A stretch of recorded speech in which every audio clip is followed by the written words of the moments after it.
My name is Zach White, and this is my equity research report for Finance 7155 Spring 2015 for Whole Foods Market.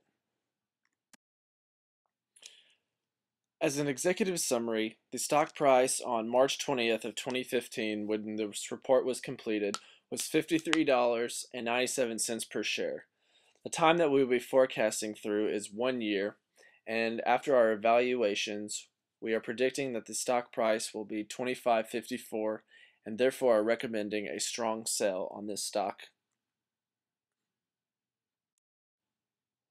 Whole Foods is an organic food supermarket chain that has 288 stores in the United States at the time of this report.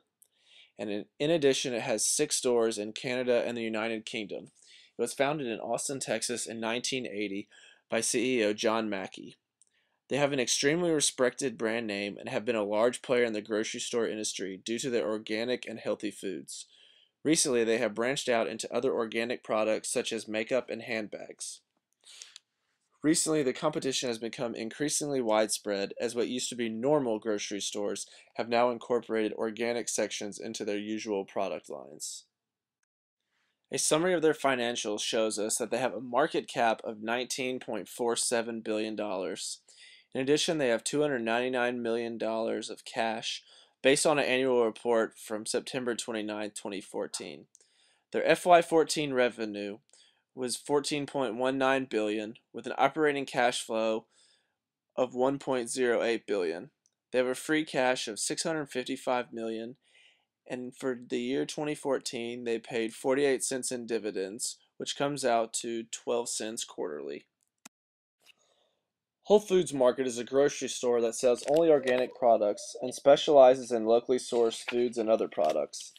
In addition to packaged products, many stores also offer a selection with a buffet-style meal option and dining area. Also, they have begun to sell beauty products as well as clothing and other home items from recycled or organic materials. Whole Foods operates over 300 stores between the United States, UK, and Canada, with the majority of them being domestic. For many years, only the wealthy could afford to buy organic products because of the expensiveness of them. Historically, Whole Foods stores were primarily located in wealthy neighborhoods. Now that market has been saturated, Whole Foods has been forced to lower many of their prices and also to expand into less affluent neighborhoods in order to continue to grow and combat the recent surge of competition. One thing that separates Whole Foods from the rest is their commitment to quality and customer service. They have a pristine reputation in these categories and are consistently ranked among the top companies in the country to work for. They were a huge catalyst in the organic food craze and were one of the first to market, giving them a large advantage in the industry. A real quick industry overview shows us that the organic food segment is becoming more spread out, and now regular grocery chains are now getting a piece of the pie instead of just the niche stores such as Whole Foods, Trader Joe's, and Fresh Market. However, there are strict regulations imposed by the government on what can be considered an organic food, in order to maintain quality and ensure the safety of the product. The organic food market segment is still only a small portion of the overall grocery market.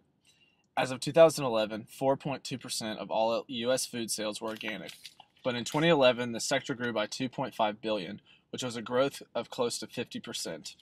What used to be a product only the affluent could partake in is now readily available to all those who purchase food domestically. The results of a SWOT analysis show that the strengths of Whole Foods is that it was one of the first organic-focused stores to the market, and they have an extremely respected reputation for service and quality. The children that were raised on organic foods are now becoming young adults and have the opportunity to continue that habit and add to Whole Foods' market share. They've had consistently rising revenues over the past few years and are consistently ranked as one of the best companies to work for.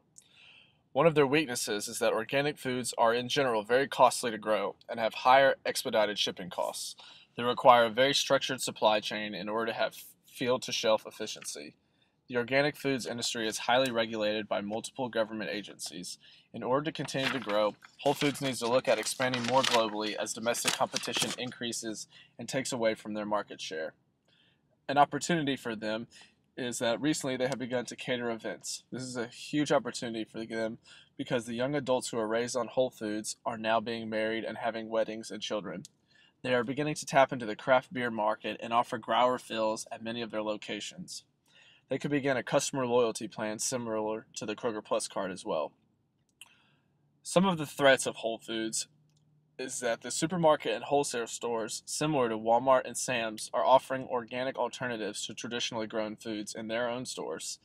The previously mentioned strict government policies also make the selection and monitoring of suppliers more challenging and costly. For many families in hard times, organic foods are the first things they have to cut back on. For Porter's 5 forces, we gave supplier power high. Whole Foods takes great care to purchase as much of their food locally and is very particular on the standards that it requires from its sources. This sometimes makes it hard to find suppliers who fit within the qualification and gives them a leg up on Whole Foods. The buying power is medium in the grocery market simply because food is a necessity and they can only have a say on where it is purchased. Because of the convenience, most groceries are purchased at the powerhouse chains such as Walmart and Kroger. Competitive rivalry is the greatest concern for Whole Foods, with the threat level being high. Because they now have to compete with regular food chains, they have to drop the prices on their merchandise, effectively slashing their profit margins in an attempt to stay relevant to the casual consumer. The substitution threat level is also high, based on the facts above mentioned regarding regular grocery stores. Now people do not have to make separate trips to stores in order to fulfill all their shopping needs. At this point, the threat of new entry is medium. There are many regulations, and with the recent addition of Sprouts Farmers Market, there is not much room left for new competitors. It is a high-cost, low-margin business that takes a strong supply chain in order to gain an advantage. Looking at a high-level management, John Mackey is the CEO and co-founder of Whole Foods. He started the first store in 1980 with a loan of $45,000, and the company survived a complete destruction of the store due to a flood. He was named the Ernst & Young Entrepreneur of the Year in 2003. He is very much a supporter of free market economics and describes himself as a free market libertarian. Walter Robb III is the co-CEO since 2010. He has an extensive background in organic foods, ranging from farmer to retailer to consultant.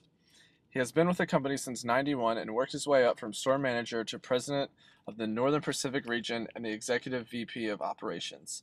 His next step was CEO. Whole Foods operates with a 4-tier management structure among their 12 geographic regions. They have a president and multiple VPs for each region. The tiers are as follows: global HR, regional offices, facilities employment, and store employment. Institutions hold 86% of all shares of Whole Foods. The highest institution holders are Vanguard, Bailey Clifford, Sands Capital Market, and State Street Corp. Only 0.45% are held by insiders. This spring, Whole Foods introduced its inaugural Beauty Week to demonstrate and educate the public on their wide array of beauty products and personal hygiene items. According to Whole Foods CEO, at least one competitor store is opening daily. There are firms trying to take Whole Foods market share every single day and take a piece of the organic foods market. Whole Foods announced that its comparable store sales growth this past year slowed at its worst pace in over 4 years. Word-of-mouth advertising is no longer sufficient in the ever-increasing organic grocery industry.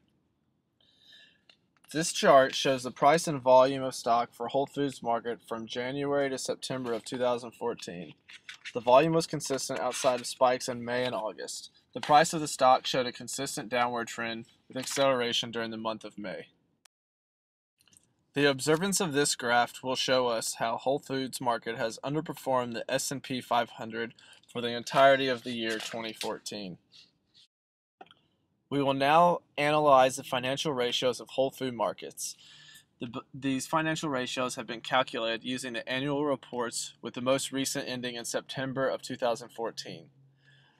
First, we will look at the short-term solvency or liquidity ratios. These ratios include current, quick, and cash ratios, and they show the ability of a firm to pay back their current liabilities. A current ratio of 1.4 means that Whole Foods is financially stable and can pay back its financial obligations if needed. They have a quick ratio of 1.05, which means that they have the ability to retire their current liabilities in a timely manner if necessary. This ratio is not too high, as it is only slightly above 1, meaning they are using their assets wisely. Whole Foods has a cash ratio of 0.24. This is not an extremely high ratio, which means they are using their cash wisely and not letting it just sit uninvested. From the positive liquidity ratios, it can be determined that Whole Foods is in good position to pay current liabilities. We will now move on and look at the long-term solvency or financial leverage ratios of Whole Foods. These ratios show the ability of a firm to meet long-term financial obligations. The total debt ratio tells us that for every dollar in assets, Whole Foods has only 33 cents in debt. Their debt-to-equity ratio is 0.51. This is relatively low, and you can see that they do not use debt to finance their operations.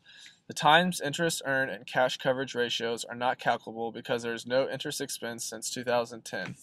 The reasoning can be found in the 2013 Whole Foods financial report. Now we will move on to the asset utilization or turnover ratios.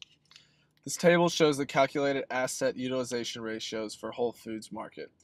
These ratios show the ability of a firm to meet long-term financial obligations. Whole Foods inventory turnover is higher than the industry average for grocery stores, which is 13.77. This shows that they are good at managing their inventory and do not keep too much in stock. However, their receivables turnover is lower than the industry average, which is 51.98.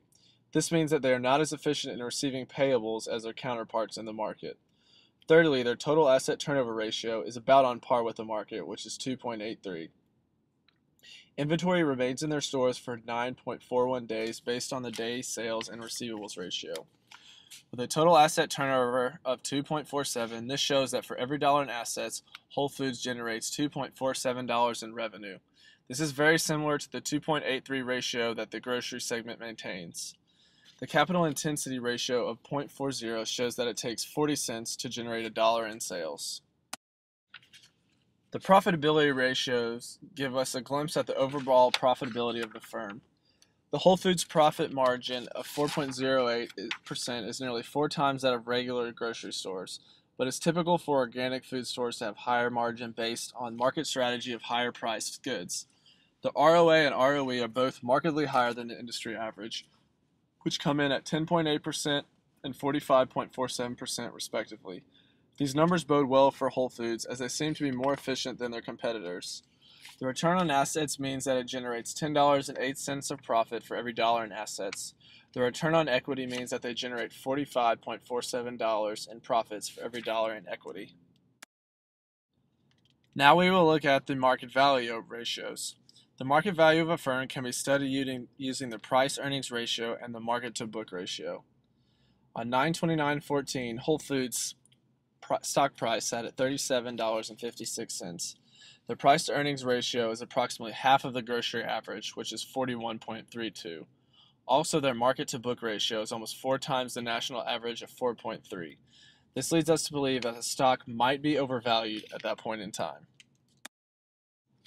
This slide gives you a broken down DuPont analysis, which we will go into each of the components in the next few upcoming slides.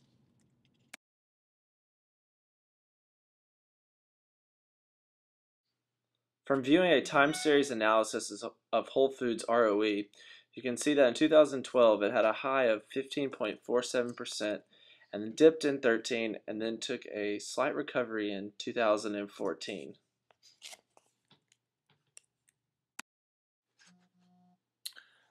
This graph shows you a financial comparison of the stock price of Walmart, Whole Foods, Fresh Market, and Kroger over the past 3 years. And you can see that it has been outperformed by 2 of its key competitors in this time frame. On these information tables, we can view the individual components of ROE for Whole Foods Market, broken down for the past 3 years, so we can see which factors are responsible for changes in ROE over this time period.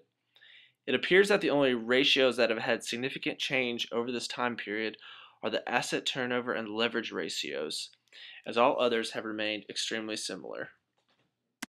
When comparing competitors to each other, it is important to compare apples to apples. In this case, we will compare the ROE for Whole Foods to several of its key competitors. This is a visual chart that compares ROE for Whole Foods to the competitors Walmart, Fresh Market, and Kroger. As you can see, Whole Foods has the lowest ROE based on recent reports among the group. The major ROE components where Whole Foods is lagging is with their financial leverage. This may be due to Whole Foods not having any interest expense on their debt for the past few years. In order to calculate the future growth of the company, we will use a combination of historic growth rate adjusted for economic growth as well as using the growth rate formula. For this, we will need to know the average GDP for 2012 to 14, which is 2.7%. Based on previous income statements, the historic growth for Whole Foods is 12%, and using the growth rate formula, we have calculated 10.65%. To come up with the average of these, we will average out the GDP, organic growth rate, and historic growth rate, which as you can see comes out to 8.44% growth. Here we have used this calculated growth rate to predict future revenues for 2015 using an 8.44% growth rate. And we have common sized the income statements for ease of use and to more accurately reach 2015 expectations.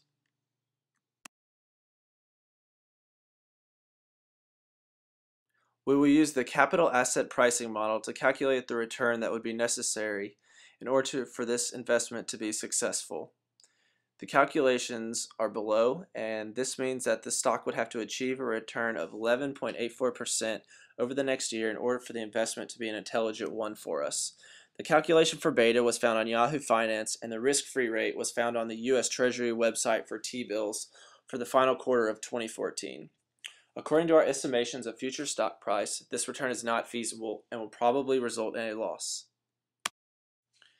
In order to calculate what we believe the future stock price will be, we will take an average of the discount cash flow and the price multiples equations. As you can see, P0 is the fair price that we are expecting, and D1 represents projected EPS times the payout ratio. G represents projected growth. We will take the average of these two predictions, which are $14.41 and $36.66, and which equals out to $25.54. This is our predicted stock price for the year 2015. In summary, the current price of Whole Foods stock is $53.37. At the end of the fiscal year 2015, we have calculated it to be $25.54. Based upon these numbers, our recommendation is to sell Whole Foods stock.